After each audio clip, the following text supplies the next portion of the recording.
Alors, bonjour, je me présente Brigitte Amillotte et je suis violoniste, chef d'attaque de la section des deuxièmes violons à l'Orchestre symphonique de Gatineau. J'ai commencé à jouer le violon à l'âge de 6 ans et vers l'âge de 12 ans, j'ai fait la découverte de ma pièce préférée, qui est le concerto numéro 1 pour violon et orchestre de Dmitri Shostakovich. C'est une pièce qui m'a laissé bouche bée. Alors, j'étais une jeune fille, j'avais 12 ans, j'ai adoré. Là, je suis une maman, je suis même une grand-maman et je l'aime toujours autant. Et Dmitri Shostakovich, c'est un contemporain. Alors, il a écrit cette pièce-là en 1947-48, mais pour des raisons politiques et autres, Shostakovich ne pouvait pas vraiment toujours écrire ce qu'il aurait aimé. Alors, il écrivait ce qu'il devait et ce qu'il aimait. Alors, pour cette raison, cette pièce-là a fait sa grande première seulement en 1955 et c'est avec David Oistrakh, qui était son meilleur ami et un violoniste fantastique. Alors, la première a eu lieu et c'est lui qui était le soliste. Alors, pourquoi j'aime cette pièce-là? C'est une pièce tellement pleine de retombées. C'est plein d'émotions, de joie, de vide émotionnel. Il y a de tout dans cette pièce-là. C'est 4 mouvements. Alors, le premier mouvement, c'est un nocturne.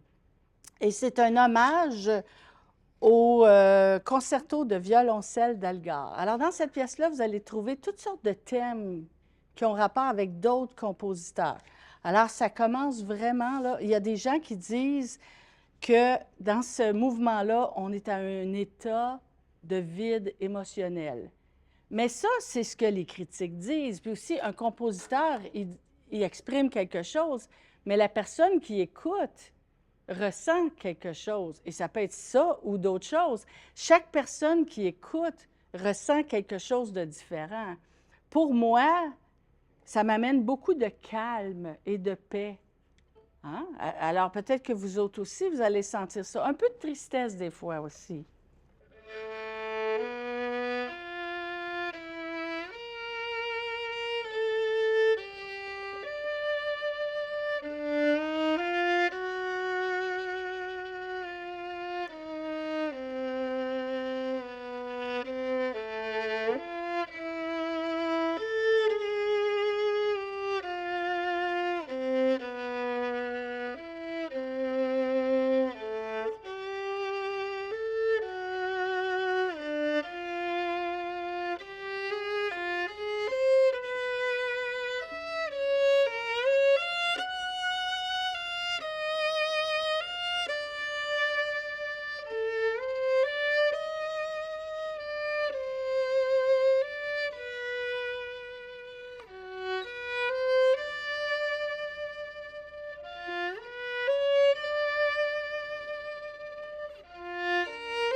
Et ça continue comme ça. Ça, c'est le premier mouvement qui amène toutes sortes de couleurs.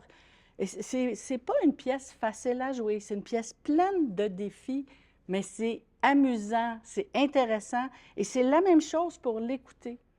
Puis là, dans le deuxième mouvement, tout d'un coup, la folie, c'est une danse démoniaque. C'est plein d'énergie. C'est même drôle un peu, je trouve.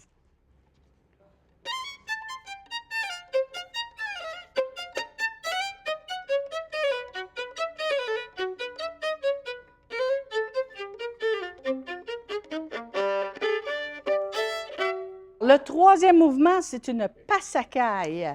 C'est une danse qui utilise le thème du destin de Beethoven.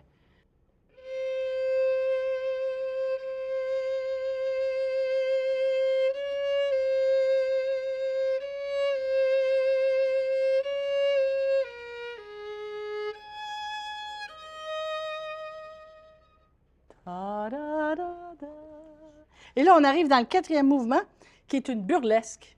Alors, quand on parle de s'amuser et de faire des foleries, hein, il a appelé son quatrième mouvement burlesque. Et le thème est vraiment très, très le fun.